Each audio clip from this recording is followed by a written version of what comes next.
Imagined communities refers to a concept created by Benedict Anderson. To try and understand this concept, one must consider how the idea of national belonging is more culturally manufactured rather than being due to people's natural affinity for it. Imagined communities centers around the perception of nations as socially constructed imagined communities that these people view themselves as part of and belonging to. Quick history time. Anderson emphasized how imagined communities go back to print capitalism, referring to the important roles played by printing technology and press facilitated by a capitalist market. This resulted in a mass distribution of reading material and consequentially allowed for a bigger and wider geographical access. It contributed to the standardization of print language and consequently resulted in homogenization of daily speech in regions.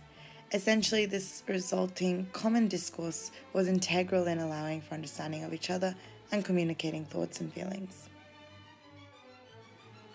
The content of the communal prints themselves was also important, emphasizing communal cultural schemas and experiences. This made it possible for people geographically separated within a nation to access and be involved with identical cultural literature. When video broadcasting and radio started to outdo newspapers, it further contributed to the construction of aspects like communal sense of time and gathering of a nation's people to share in important national events, from athletic to political. These medias allowed for a country's people to sit down collectively at identical times and absorb the same news, ideas, or music, resulting in people's awareness of shared nationwide culture. News allowed for regions to have collective experiences of and to involve themselves with the same debates and events at chronologically the same time. For example, breaking news events related to leaders. Still today, the morning papers or 7 o'clock news are relevant examples. Nations are able to engage with the same drama and breaking events at the same chronological time, almost imaginably together. This important part communication technology plays is integral to consider.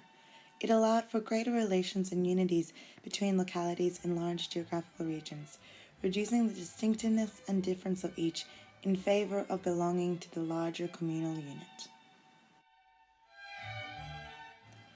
Taking all these examples into account, it is this media-encouraged sense of sameness or a likeness that constitutes Anderson's definition of imagined communities. I believe Anderson's own words best summarize his concept of imagined communities, explaining nation as imagined because the members of even the smallest nation will never know most of their fellow members, meet them, or even hear of them. Yet in the minds of each lives the image of their communion. And now just a quick montage to give an abstract, creative, and visual summary of imagined communities.